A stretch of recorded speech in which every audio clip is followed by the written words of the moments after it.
여기 한 몇백 명 앉아 계신 것 같은데요. 네. 네, 질문 드리겠습니다. 왜 성찬식 때 포도주와 빵을 나눠주시는 분들이 전부 남성인가요? 여러분, 우리가 성찬이라고 하는 것은 성례, 그러니까 세례와 성찬이라고 하는 이 두 가지를 교회가 지키고 있는 가장 거룩하고 중요한 은혜의 방편으로서 거룩한 예식이라는 이름의 성례라고 부르고 있습니다. 그리고 이제 성찬식 때 떡과 포도주를 나누어 주시는 분들이 계시잖아요. 이분들을 우리가 성찬위원이라고 이야기를 하고 있는데요. 이 성찬위원들이 남성으로만 구성되어 있기 때문에 이게 성평등의 차원에서 좀 낯설게 느껴지거나 우리가 권위적으로 좀 다가올 수 있겠다라고 하는 생각을 하게 됩니다. 그런데 여러분, 이것은 교회가 성경을 또 어떻게 해석하고 있느냐, 그리고 그런 해석을 따라서 교회가 어떤 전통을 견지해 오고 있느냐에 따라서 생겨나고 있는 현상이라고 이해를 했으면 좋겠습니다. 이것을 우리가 보통 직분론이라고 이야기를 하는데요. 앞에서 말한 것처럼 성찬이라고 하는 것은 교회에서 시행되는 가장 거룩한 예식의 하나입니다. 그렇기 때문에 이 귀한 예식을 집례하고 떡과 잔을 분배하는 일을 아무에게나 맡길 수가 없는 것입니다.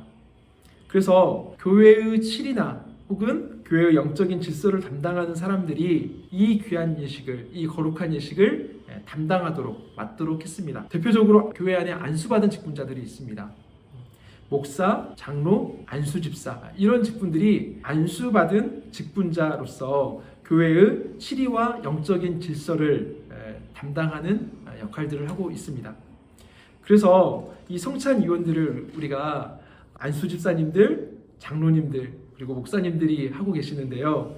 단순하게 남성이라는 자격으로 그 일들을 하고 있는 것이 아니라 교회를 대표하고 있는 당회원 혹은 안수받은 직분자로서 그 역할을 수행하고 있다는 것을 여러분들이 기억할 필요가 있겠습니다. 그런데 여러분, 그렇다면 왜 안수받은 직분자가 대부분 남성일까요? 사실 이것은 우리 교회가 속해 있는 교단의 신학적인 노선 때문에 그렇습니다. 무슨 말이냐면요, 우리 교회는 그런데 다른 교회들도 다 그렇지는 않다는 거예요. 우리가 대표적으로 보수교단이라고 알려져 있는 예수교 장로의 합동에 속해 있는 교단인데요. 우리 교단에서는 디모데전서 2장 그리고 고린도전서 14장에 나타나고 있는 바울 서신의 내용을 근거로 해서 창조의 질서와 또 교회의 영적인 지도력을 보호하기 위해서 목사와 장로의 안수 직분을 여성이 아닌 남성에게만 제한하는 성경 해석을 따르고 있습니다. 기분이 좀 나쁜데 이렇게 받아들일 문제가 아니고요. 성경을 어떻게 해석하느냐의 문제인데 우리가 속한 보수교단에서는 그 해석을 하나님께서 목사와 장로의 직분을 남성에게만 허락하셨다라고 해석하고 있다라고 하는 것입니다. 그래서 안수받은 장로나 집사가 전원 남성이기 때문에 필연적으로 성찬위원도 남성만 맡고 있는 것입니다. 물론 우리 교단은 그렇지만 여성 목사님 또 여성 장로님을 허용하고 있는 교단들이 있습니다. 예를 들면 대한예수교 장로회 통합 혹은 기독교 감리회, 기독교 장로회 이런 교단들이 있는데요. 많은 교단들에서 여성 안수를 허용하고 있습니다. 왜냐하면 갈라디아서 3장 28절에 보면 너희는 유대인이나 헬라인이나 종이나 자유인이나 남자나 여자나 다 그리스도 예수 안에서 하나이니라 라고 하는 이 말씀을 성경의 본질적인 평등 사상이라고 이해하고 있기 때문에 그렇습니다.